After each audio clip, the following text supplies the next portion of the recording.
Hello दोस्तों, good morning. स्वागत है एक बार फिर से आप सभी का एमजेटी एजुकेशन में। दोस्तों आज है 5 अप्रैल और आज की वीडियो में हम लोग बात करेंगे 5 अप्रैल 2024 के मोस्ट इंपोर्टेंट करंट अफेयर के क्वेश्चंस के बारे में।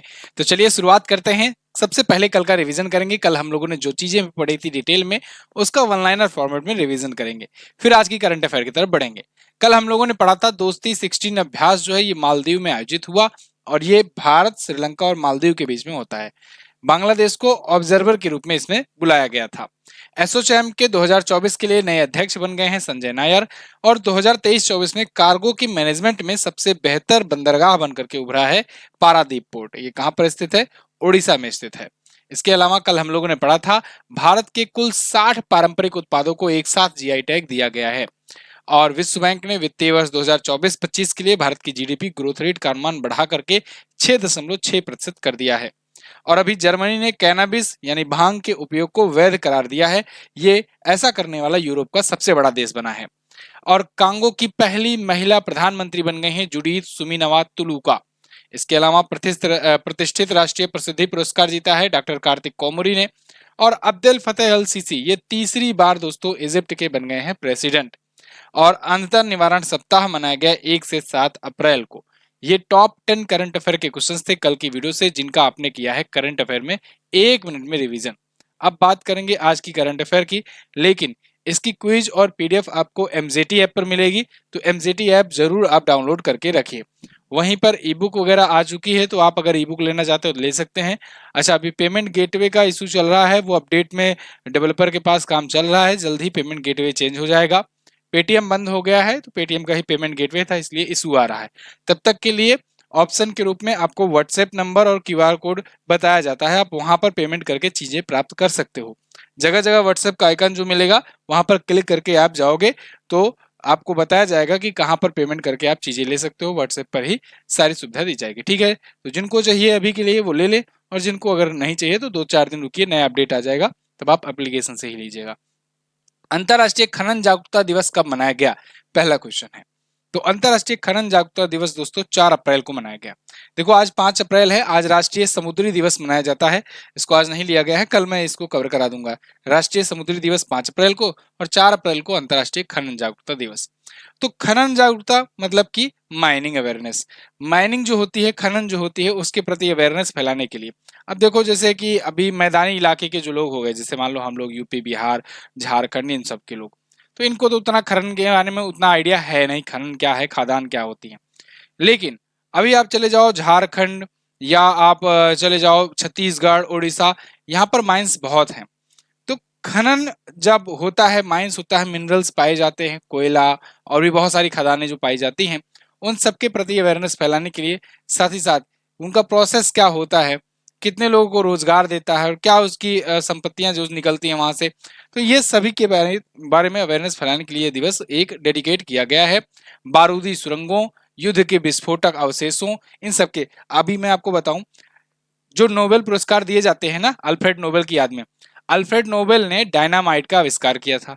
उन्होंने डायनामाइट इसीलिए बनाया था जिससे बड़ी बड़ी खादानों में विस्फोट किया जा सके, सुरंगों में विस्फोट किया जा सके और मिनरल्स को निकाला जा सके। खनन के उद्देश्य से उन्होंने बनाया था। लेकिन देखे बाद में उसका उपयोग किया जाने लगा आतंकवाद के रूप में, तब वो बहुत दुखी हुए। जब बहुत दुखी हुए तो उन्होंने अपना लाइफ डेडिकेट कर दिया इसके इसकी रोकथाम के लिए, और साथ ही साथ इन्होंने आने वाले साइंस में और ऐसे मतलब तमाम क्षेत्रों में नोबेल पुरस्कार की भी बातचीत कही, तो उनकी पुण्यतिथि पर दिया जाना शुरू हुआ। तो ये तो उनकी बात रही डायनामाइट की। तो मतलब आपको ये अंदाजा लग रहा है कि जो खनन किए जाते हैं वो विस्फोट के थ्रू किए जाते हैं, क्योंकि क्योंकि पहाड़ पत्थर को दशरथ माझी बनकर के कब तक काटोगे, कब तक निकालोगे, है ना। तो ये पहली बार 2006 में संयुक्त राष्ट्र की जनरल असेंबली द्वारा पारित किया गया और उसके बाद मनाया गया। इस बार की थीम अगर बात करें तो 2024 की थीम और 2023 की थीम दोनों याद रखना। 2024 वाली थीम है प्रोटेक्टिंग लाइव्स, बिल्डिंग पीस। ठीक है ना, जीवन को बचाना और शांति बनाना। पिछली बार की थीम थी mine action cannot wait, mine action cannot wait. ठीक है, चलिए अगला क्वेश्चन यहाँ पर आप देख लो, अभी अप्रैल महीने के अभी तक आए हुए महत्वपूर्ण दिवस हैं। जैसे 1 अप्रैल को हम लोगों ने 2 महत्वपूर्ण दिवस पढ़े, आरबीआई स्थापना दिवस और उत्कल दिवस। 2 अप्रैल को विश्व ऑटिज्म अवेयरनेस डे पढ़ा हम लोगों ने। 1 से 7 अप्रैल अंधता निवारण सप्ताह मनाया गया। 4 अप्रैल को अंतर्राष्ट्रीय खनन जागरूकता दिवस और 5 अप्रैल को राष्ट्रीय समुद्री दिवस। अगला क्वेश्चन, राष्ट्रपति द्रौपदी मुर्मू ने कैंसर के लिए भारत की पहली घरेलू gene therapy CAR T cell therapy कहां पर लॉन्च किया? ये बहुत इंपॉर्टेंट क्वेश्चन है दोस्तों, इस पर मैं अलग से वीडियो बनाने वाला था। हालांकि कल दूसरे टॉपिक पर एक वीडियो बनी थी, अभी मैं बताऊंगा उसके बारे में। राष्ट्रपति द्रौपदी मुर्मू जी ने कैंसर के लिए भारत की पहली अभी एक नई थेरेपी, एक नई जीन थेरेपी लॉन्च करी हुई है IIT बॉम्बे में। ये जीन थेरेपी क्या है?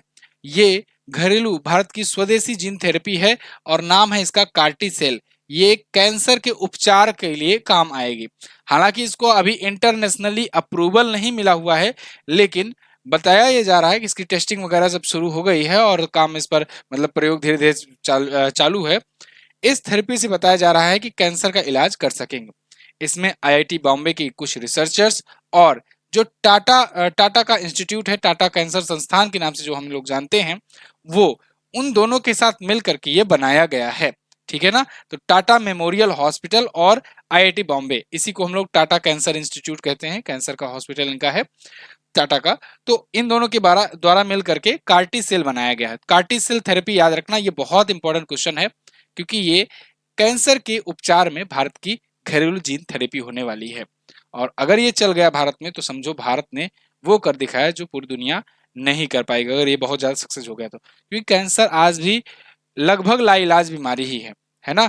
ऐसे स्टेज पर पहुंचने के बाद बहुत इम्पॉसिबल हो जाता है बचाना। तो फिलहाल राष्ट्रपति जी ने इसको लॉन्च किया है। अच्छा, आज जब ये वीडियो आप देख रहे होगे, उसके 1-2 घंटों के बाद एक और वीडियो अपलोड होगी जो मैंने कल रात को रिकॉर्ड करी हुई थी IIT बॉम्बे पर। IIT बॉम्बे में अनएम्प्लॉयमेंट को लेकर के एक रिपोर्ट आई हुई है, जिसमें बताया गया है IIT बॉम्बे के 36% स्टूडेंट जो इस सेशन के हैं, इस सेशन के जो पास आउट हुए हैं, वो अनएम्प्लॉयड रह गए हैं। और ये एक बहुत बड़ी बात है, क्योंकि IIT बॉम्बे इंडिया का टॉप 3 इंस्टीट्यूट में जिसका नाम आता है, अगर उसके स्टूडेंट अनएम्प्लॉय रह जाते हैं तो फिर बाकी के इंस्टीट्यूट का क्या होगा, बाकी के देश के नागरिकों का क्या होगा। और भारत में बेरोजगारी की समस्या क्यों है, इसका निवारण कैसे किया जा सकता है, क्या क्या मुद्दे हैं, इन सब पर मैंने डिटेल में एक आपको वीडियो दी हुई है। लगभग 24-25 मिनट की वीडियो है।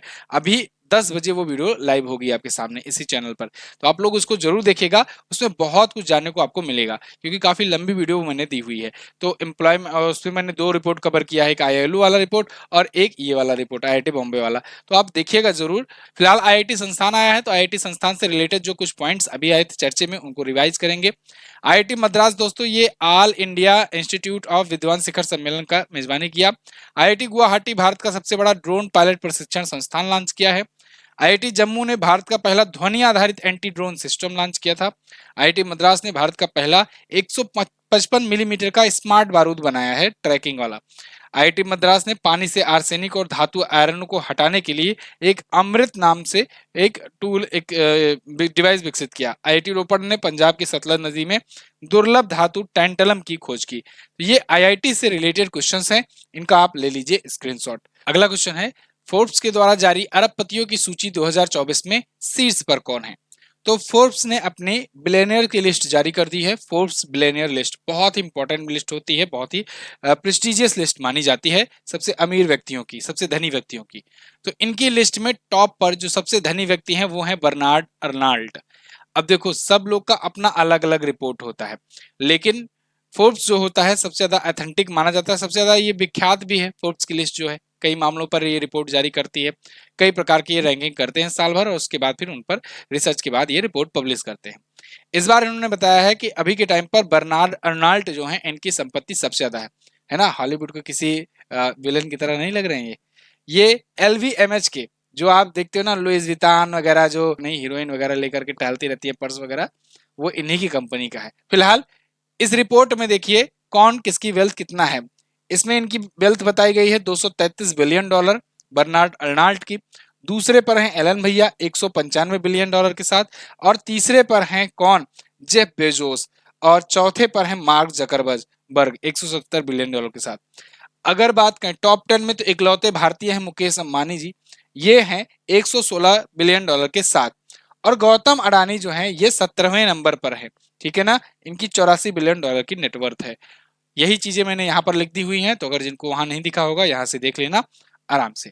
आगे बढ़ते हैं। अच्छा, एक बार और चीज कि इस सूची में 2781 लोगों को शामिल किया गया है, जो कि अब तक का हाईएस्ट है। दूसरी बात ये कि अगर इन 2781 लोगों को देख लिया जाए तो इनकी संपत्ति हो जाती है $14.2 ट्रिलियन। अब अगर इतना इसका अनुमान आप लगाना चाहोगे कि ये कितना होता है, तो मैं आपको एक मोटा मोटा बता दूं कि भारत की टोटल जो जीडीपी है, पूरे इंडिया की जीडीपी जो है वो है $3.5 ट्रिलियन। तो आप सोचो कि कितने भारत की जीडीपी इसमें समा सकती है, अगर केवल अमीरों अमीरों की ही संपत्ति जोड़ लिया जाए दुनिया भर के, तो वो भी वो अमीर, वो लगभग 3000 अमीर जो केवल फोर्ब्स की लिस्ट में अभी आए हुए हैं। इस बार बड़ी बात यह भी हुई कि बाइजू रविंद्रन को हटा दिया गया है, ठीक है ना, फोर्ब्स की लिस्ट से। पिछली बार उनकी संपत्ति $2 बिलियन के आसपास थी, इस बार उनको $0 बिलियन में कैटेगराइज करके उनको लिस्ट से बाहर कर दिया गया है। बाइजू कंपनी लॉस में चली, इसकी वजह से वो भी गए। जापान ने किस देश के पर्यटकों के लिए ई वीजा की सुविधा शुरू की? तो दोस्तों, जापान ने अभी अपने प्यारे भारत के लिए शुरू की है ई वीजा प्रणाली। याद होगा आपको, मैंने वीजा और पासपोर्ट ये सब के बारे में समझाया था। फिर से सुन लो जो लोग नए आए हुए हों। अगर आपको एक देश से दूसरे देश में जाना होता है तो क्या होता है, आपको जो दस्तावेज अपने देश से बनवाना होता है उसे कहते हैं पासपोर्ट। पहले क्या होता था, समुद्री मार्गों से यात्राएं हुआ करती थी, तो समुद्री मार्गों पर जहां पर जहाज वगैरह आकर रुकते हैं, जहां से जहाज जाते हैं उन्हें कहते हैं बंदरगाह, अंग्रेजी में कहते हैं पोर्ट। तो वो पोर्ट होता था, उसी के लिए जो पास बनवाना पड़ता था उसी को कहा जाता था पासपोर्ट। अब वही पासपोर्ट चलने लगा, आगे चलकर एरोप्लेन आ गई तो उसमें भी वही पासपोर्ट कहा जाने लगा। तो कुल मिलाकर एक ऐसा डॉक्यूमेंट जो आपके देश, आपकी सरकार जारी करती है आपके लिए कि आप दूसरे देश में जा सको, तो वो होता है पासपोर्ट। लेकिन एक और डॉक्यूमेंट जरूरत पड़ती है जब आप किसी दूसरे देश में जा रहे होते हो, तो उस देश से भी परमिशन लेना पड़ता है कि हम उस देश में जा रहे हैं। तो आप उनसे कहोगे कि मैं आ जाऊं, मैं आई कम इन सर, तो ये कहेंगे कि रुक जाओ मैं वेरीफाई करता हूं, और वेरीफाई करने के बाद बोलेंगे यस कम इन। तो ये जो वेरीफाई करके आपको जो पर्ची देंगे, जो डॉक्यूमेंट देंगे, वो होगा वीजा। तो ये जो वीजा होता है ये बहुत मामलों में कई कई देशों में रिलेशन पर डिपेंड करता है। बहुत सारे देश वीजा फ्री एक्सेस रखते हैं। अगर अब हम लोग हेनले पासपोर्ट इंडेक्स की बात करें तो हेनले पासपोर्ट इंडेक्स जो आई थी, इसके अनुसार भारत को ऐसे 62 देशों में वीजा फ्री एक्सेस है। यानी 62 देशों वाले पूछते नहीं, वहां पर जाने के लिए पूछना नहीं पड़ता है मैं आई कम इन सर, वो कहते हैं आओ जाओ घर तुम्हारे है ना। तो वहां पर आने जाने के लिए पूछना नहीं पड़ता है, और इस वजह से 62 देशों के वीजा फ्री एक्सेस के साथ हम लोग किस स्थान पर हैं, 85वें स्थान पर हैं हेनले पासपोर्ट इंडेक्स में। ऐसे ही 192 देशों का वीजा फ्री एक्सेस प्राप्त है जापान जैसे देशों के पासपोर्ट पर। यानी जापान का अगर पासपोर्ट है ना, तो 192-93 देशों में आओ जाओ, तो कोई दिक्कत नहीं है, ससुराल समझ के आओ जाओ, है ना। और यहाँ पर देखो, अब जापान ने क्या किया है इंडिया के, क्योंकि इंडिया और जापान का रिलेशन बहुत अच्छा है, तो इंडिया के लिए इन्होंने ई वीजा शुरुआत कर दी है कि यानी आपको ऑफलाइन डॉक्यूमेंट की इंतजार नहीं करना पड़ेगा, क्योंकि ऑफलाइन आता है पोस्ट से ये वगैरह 10-15 दिन और खिंच जाते हैं। ऑनलाइन ही आप ई वीजा, ई पर्ची कटा करके एयरपोर्ट से ही प्राप्त करवा करके बेसिक जांच करवा करके पहुंच सकते हो। तो ये ई वीजा प्रणाली स्पेशली शुरू किया गया है इंडियंस के लिए। अब ऐसा भी नहीं है कि इंडियन से प्यार इनका बढ़ गया है। एक्चुअली में इंडिया के पर्यटक ही ऐसे हैं जो देश दुनिया में घूमने में काफी ज्यादा मजा लेते हैं, ठीक है। जहां भी जाते हैं, जिधर भी मुंह घुमा दिए, समझ लो उसकी इकोनॉमी बढ़नी शुरू हो जाती है, और जिधर से मुंह मोड़ लिए उसकी इकोनॉमी डूबनी शुरू हो जाती है। और उदाहरण के रूप में आप मालदीव को देख सकते हो, ठीक है ना। मोदी जी खटिया बिछाए यहाँ लक्षद्वीप में, और उनकी इकोनॉमी वहां डूब गई। तो ऐसे ही है कि भारत के लोग, इतनी जनसंख्या ही इतनी ज्यादा है कि सब चाहते हैं कि अपने देश में वीजा फ्री एक्सेस कर दें या कुछ भी कर दें ऐसे। और भाई पाकिस्तान जैसा इज्जत भी नहीं खराब है अपनी, है ना, कि ऐसा नहीं जाके आतंकवादी जा रहे हैं, आतंकवादी गतिविधियों में जा रहे हैं। तो हम इंडियंस जो है बड़े रिस्पेक्ट से लोग बुलाते हैं। इसीलिए आपने देखा अभी श्रीलंका में ऐसा किया गया था, अभी आपने देखा थाईलैंड ने भी ऐसा किया था, अभी आपने देखा रूस ने भी ऐसा किया था, है ना। ये लोग कुछ कुछ टाइम के लिए, लिमिट के लिए इनको बुलाते हैं कि आओ, जिससे हमारे यहाँ पर्यटन बढ़ जाए, ठीक है जी। चलो, तो 90 दिन के लिए इन्होंने भी ऐसा किया हुआ है। देखो, चीजों को अगर समझ जाओगे तो कभी नहीं भूलोगे, अगर चीजों को रटोगे तो कल तक भूल जाओगे, फिर कहोगे हफ्ते में रिवीजन कराओ, फिर कहोगे 15 दिन पे रिवीजन कराओ, महीने में रिवीजन कराओ। क्या फायदा, एक बार समझ लो अच्छे तरीके से, फिर कभी भूलना ही ना पड़े, किसी दूसरे को भी समझा पाओ, है ना। आगे बढ़ते हैं। यहाँ पर जापान से रिलेटेड पॉइंट्स है। जापान देख लो, भारत के पर्यटकों के लिए इन्होंने ये किया, अभी 9 परियोजनाओं के लिए 12,800 करोड़ रुपए का कर्ज देने की भी बात किया था। जापान बहुत ही मजबूत फ्रेंड रहा है इंडिया का, शिंजो आबे के टाइम से। शिंजो आबे की ही देन है कि ये जो बुलेट ट्रेन वाला जो प्रोजेक्ट साइन हुआ था। नासा के साथ मिलकर के जापान ने दुनिया का पहला लकड़ी का उपग्रह लॉन्च किया था, मैंने आपको बताया था कुछ दिन पहले ही इसको, लकड़ी का सैटेलाइट। जापान चंद्रमा पर सॉफ्ट लैंडिंग करने वाला ये 5वां देश बना था जब इसने ये मिशन किया था, और चंद्रमा पर ये भी पहुंच गया है, सॉफ्ट लैंडिंग कर चुका है। दुनिया के सबसे बड़े प्रायोगिक परमाणु फ्यूजन रिएक्टर JT60SA का भी इन्होंने अनावरण किया। समुद्र के अंदर ज्वालामुखी विस्फोट के बाद जापान के एक नया द्वीप बना हुआ है, और इस पर अभी मैंने कच्छाथीवु द्वीप के बारे में जब बताया था, उसमें भी ऐसा मैंने आपको जिक्र करके बताया था कि द्वीप वगैरह बन जाया करते हैं ज्वालामुखी विस्फोट के कारण। अगला क्वेश्चन देखते हैं। हाल ही में किस देश के कृत्रिम सूर्य के स्टार ने 100 मिलियन डिग्री सेल्सियस का तापमान प्राप्त किया? तो दोस्तों, अभी हाल ही में दक्षिण कोरिया की एक कंपनी है, कंपनी क्या, अब उसने अपना सूर्य ही बना दिया है, तो उसी नाम से जानी जाती है, के स्टार। के स्टार ने अपना एक कृत्रिम सूर्य बनाया हुआ है। कृत्रिम सूर्य इससे पहले भी मतलब यही बनाया था, इससे पहले मैंने आपको बताया भी है। जब 2021 में इसने जब परीक्षण किया था, तो 30 सेकंड तक इसने ये 100 मिलियन डिग्री सेल्सियस का तापमान बरकरार करके रखा था। 2021 में मैंने आपको बताया था ये चीजें।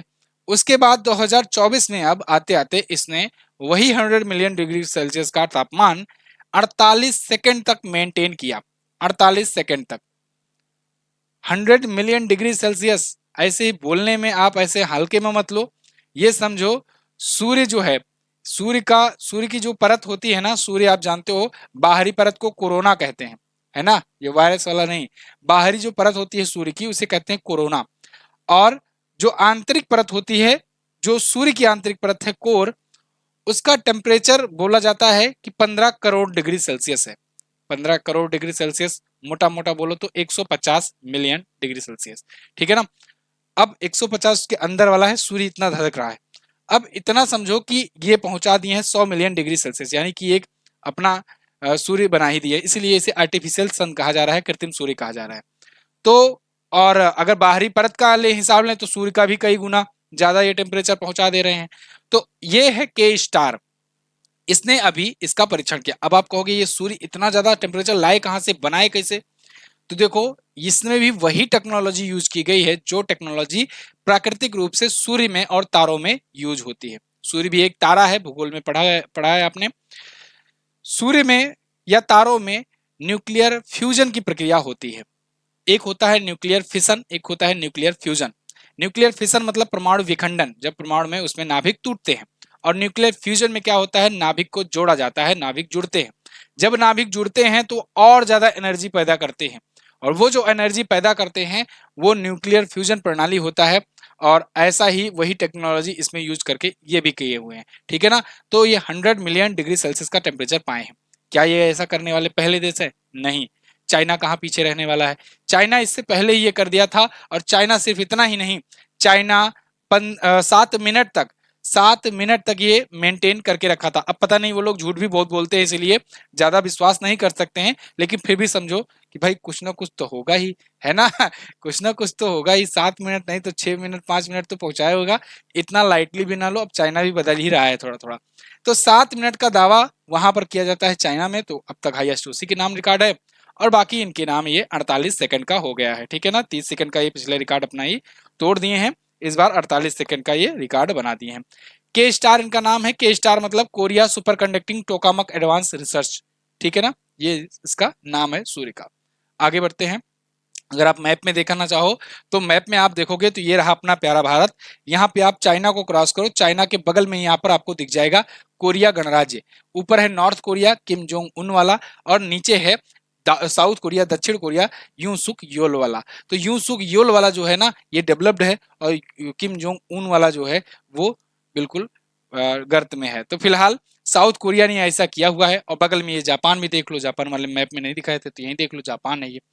इन दोनों के बीच में जो अलग करती है लाइन, ये 38 डिग्री पैरेलल है, ठीक है ना, वही अक्षांश वाली लाइन, या तो ये 38 डिग्री वाली यहीं से जाती है, ठीक है। राष्ट्रपति बता ही दिया, राजधानी इसकी सियोल होती है, मुद्रा कोरियन पीपुल वॉन होती है। क्लियर है।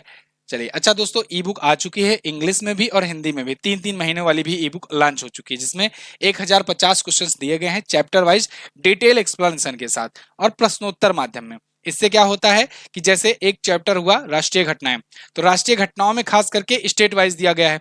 अब राष्ट्रीय घटनाओं में मान लो यूपी शुरू हुआ, तो उत्तर प्रदेश के 3 महीनों के जितने भी क्वेश्चंस आए हैं वो सब एक जगह आपको मिल जाएंगे, और उनमें क्वेश्चंस को क्वेश्चन रहेगा, उसका ऑप्शन रहेगा, उसके बाद डिटेल उसका आंसर रहेगा एक्सप्लेनेशन के साथ, और स्टैटिक पॉइंट्स भी रहेंगे।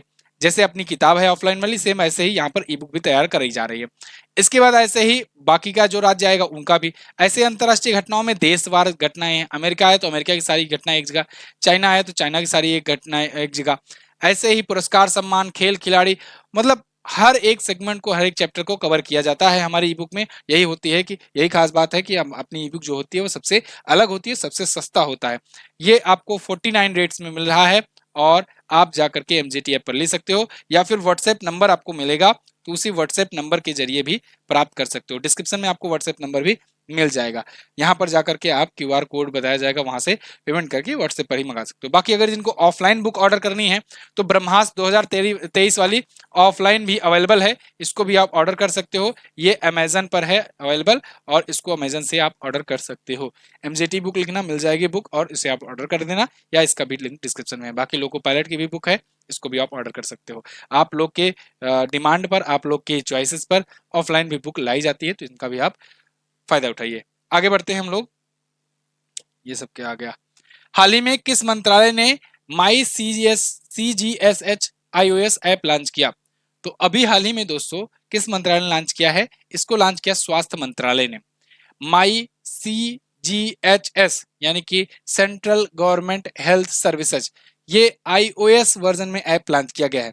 अब चूंकि जब एंड्रॉइड वर्जन में लॉन्च किया गया था तब मैंने ये क्वेश्चन नहीं लिया था, तो अब जब iOS वर्जन में लॉन्च किए हैं तो ये क्वेश्चन ले ही लेते हैं। तो इसको पूरा आप ऐसे मत समझिएगा कि ये पूरा नाम है इसका, माई CGHS iOS ऐप, नहीं, ये इतना ही नाम है इस ऐप का, माई CGHS, ठीक है ना। अभी iOS वर्जन के लिए, मतलब जिनके पास आईफोन है उनके लिए ये अभी लॉन्च किया गया है।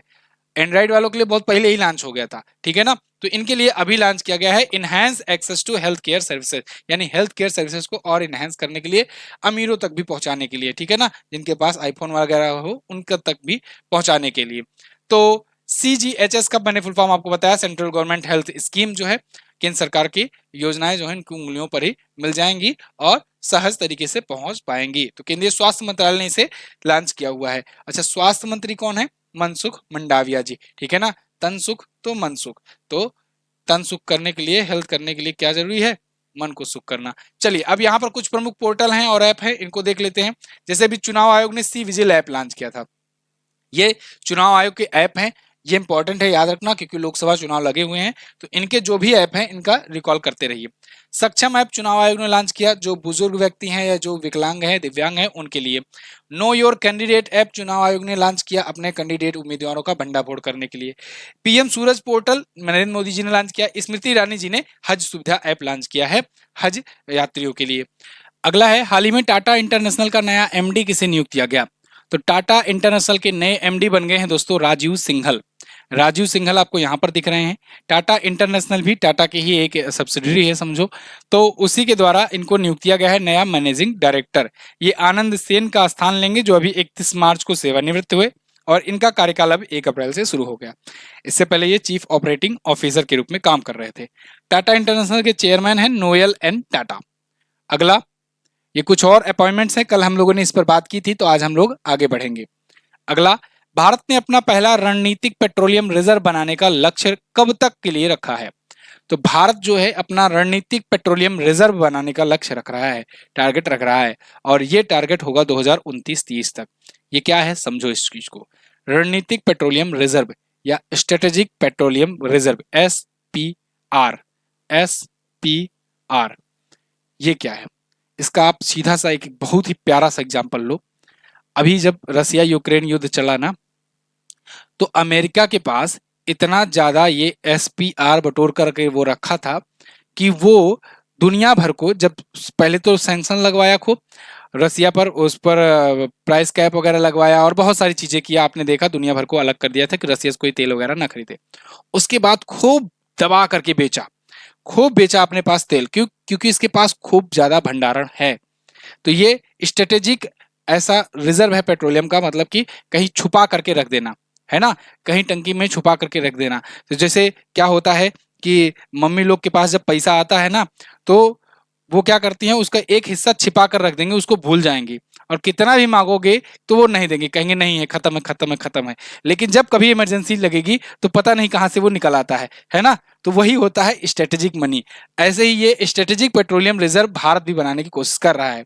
तो भारत तो अभी खरीद ही रहा है, खरीदते खरीदते इतना खरीदने लगे, और साथ ही साथ इधर इलेक्ट्रिक व्हीकल्स को बढ़ावा देने लगता है, लगने की सोच रहा है भारत, जिससे इलेक्ट्रिक व्हीकल्स को बढ़ावा मिले तो कंजप्शन कम हो, लेकिन खरीद अपनी जारी रहे। और खरीद जारी रहे तो कभी मान लो ऐसी दिक्कत आती है, कभी रिलेशंस गड़बड़ होते हैं, कभी इधर उधर का युद्ध छिड़ता है, तो हम लोग को ऑयल के लिए किसी देश पर, किसी दुनिया के किसी कोने पर गिड़गिड़ाना ना पड़े। अपने पास रिजर्व ऐसा हो कि चलो ठीक है, 2-4 महीने में जब तक मामला शांत हो तब तक यहाँ पर हम लोग का चल जाएगा हम। तो ये ऐसा ही भारत बनाने की सोच रहा है 2029-30 तक। अब भारत 2 नए ऐसे एसपीआर को निर्माण करने की सोच रहा है, जिसमें दक्षिणी कर्नाटक राज्य के पादुर में 18.3 मिलियन बैरल का एसपीआर होगा, और पूर्वी उड़ीसा राज्य में 29.3 मिलियन बैरल का एसपीआर होगा।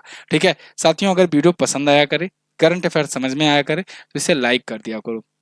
लाइक करोगे, एक प्यारा सा कमेंट छोड़ दोगे, चैनल को सब्सक्राइब कर दोगे, तो हमें मोटिवेशन मिल जाता है, और हमें मोटिवेशन मिलता है तो अगले दिन और अच्छे से रिसर्च करके आपको पढ़ाने का प्रयास करूंगा। ठीक है ना। आगे, अप्रैल 2024 में कहाँ का मागू रेले लेजर दुनिया का सबसे शक्तिशाली लेजर बना है? तो दोस्तों, मागू रेले लेजर जो है अभी लॉन्च किया है किसने? रोमानिया ने, और ये दुनिया का सबसे शक्तिशाली लेजर क्लेम किया जा रहा है। आप द हिंदू का आर्टिकल देख पाओगे, world's most powerful laser points to ये अनचार्टर्ड अरनाज। ये एक फ्रेंच कंपनी के द्वारा जो है ये ऑपरेट किया जा रहा है। इसकी हाईएस्ट जो पावर है ये 10 पेटावाट्स तक बात की जा रही है, पेटावाट्स। ठीक है ना, किलोवाट, मेगावाट, गीगावाट, पेटावाट, टेरावाट, उसके बाद पेटावाट्स। तो ये 10 पेटावाट्स तक इसका जो है पावर है। रोमानिया के बुखारेस्ट के पास मोगुरेले में इस लेजर का अभी परीक्षण किया गया था। मोगुरेले लेजर को ELINP कहा जा रहा है। ELINP का मतलब extreme light infrastructure nuclear physics. तो ये यूरोपीय ELI परियोजना का ही एक हिस्सा है, और ये पावरफुल लेजर है। रोमानिया की अगर बारे में बात करें तो बुचारेस्ट इसकी राजधानी होती है, राष्ट्रपति हैं क्लाउस लोहानिस, और मुद्रा रोमानियन होता है लियू। आप मैप में अगर आप देखना चाहोगे तो यूक्रेन आपको याद ही होगा। यूक्रेन कहाँ पर है? क्योंकि यहीं पर युद्ध चल रहा है, रसिया, रसिया के बाद यूक्रेन। यूक्रेन से ही सटे हुए राज्यों में सटे हुए देशों में से एक देश है रोमानिया। कहाँ पर है? यहाँ पर है Romania. Moldova, Romania, Hungary, Slovakia, इसके अलावा पोलैंड, बेलारूस, ये इसके पड़ोसी देश हैं यूक्रेन के। तो यहीं पर है रोमानिया। ठीक है, चलिए आगे। हाल ही में कहां पर दुनिया के सबसे बुजुर्ग व्यक्ति जुआन विंसेंट पोरेज मोरा, इनका 114 वर्ष की आयु में निधन हो गया। ये दुनिया के सबसे बुजुर्ग व्यक्ति थे। ये थे कहां के? ये थे दोस्तों वेनेजुएला के। कहां के? वेनेजुएला के। इनके नाम Guinness book of world record है। 60 से ज्यादा तो इनके पोते पोतियां हैं, और कई पता मतलब कि कई पीढ़ियां इनके सामने हो गई हैं। 114 साल मतलब आप समझ रहे हो, बहुत बड़ी बात है। जन्म इनका 27 मई 1909 को हुआ था, और वेनेजुएला के ये रहने वाले थे। इनको 2022 के फरवरी में जब 112 वर्ष के 253 दिन के हुए थे, तब इनको Guinness book of world record ने आकर के इनका नाम शामिल किया था, इनको रिकॉर्ड में दिया था, मतलब सम्मानित किया था। और अब दुनिया के सबसे बुजुर्ग व्यक्ति अब इनके बाद कौन बचे हैं? इनके बाद जापान के गिसाबुरो सुनोबे बचे हैं। ये 112 साल के हैं। इनके बाद ये सेकंड हाईएस्ट थे, अब ये हाईएस्ट बचे हुए हैं। लेकिन अब इनके घर पर गिनीज बुक ऑफ वर्ल्ड वाले जाएंगे, और फिर तब इनसे सिग्नेचर वगैरह लेकर के इनको ऑफिशियल नाम घोषित करेंगे इनका। ठीक है, तो फिलहाल इनका निधन हो गया है। चलिए बहुत बहुत धन्यवाद यहाँ तक वीडियो देखने के लिए। ये थे आज के दिन के टॉप 10 करंट अफेयर के क्वेश्चंस। आई होप आपको सारी क्वेश्चंस समझ में आए होंगे। जो भी क्वेश्चन में डाउट हो आप पूछ लिया करो करंट यहाँ कमेंट बॉक्स में, आपको बता दिया जाएगा। और बाकी अभी 10 बजे जो वीडियो आ रही है अनएम्प्लॉयमेंट पर, उसको जरूर देखना, बहुत ज्यादा इंपॉर्टेंट है। भारत में बेरोजगारी की समस्या जो सिविल सर्विसेज वाले हैं उनके लिए भी इंपॉर्टेंट है, क्योंकि उनको लिखने में भी बहुत अच्छा से आ जाएगा। और जो बाकी भी स्टूडेंट हैं उनको भी जानकारियां बहुत सारी मिलने वाली हैं उस वीडियो में, तो आप लोग उसको जरूर देखना। कल मैंने आपसे क्वेश्चन पूछा था, भारत का कौन सा राज्य जीआई टैग उत्पाद में शीर्ष पर है? उत्तर प्रदेश है। 2025 में खो खो विश्व चैंपियनशिप कहां होगा? तो इंग्लैंड में होगा। आज आपको क्या बताना है, भारत मालदीव श्रीलंका इनके बीच त्रिपक्षीय अभ्यास दोस्ती हुआ, इसमें श्रीलंका को किस वर्ष शामिल किया गया था? अच्छा क्वेश्चन है। अफ्रीका को यूरोप से पृथक कौन करता है? बहुत अच्छा क्वेश्चन है। दोनों ही क्वेश्चन बहुत अच्छे अच्छे हैं, दोनों के आप आंसर जरूर कीजिएगा। एशिया अफ्रीका को कौन अलग करता है ये भी बता देना साथ में बोनस में। ठीक है, बहुत बहुत धन्यवाद। अगले दिन की वीडियो में मिलते हैं, तो नमस्कार, जय हिंद, वंदे मातरम।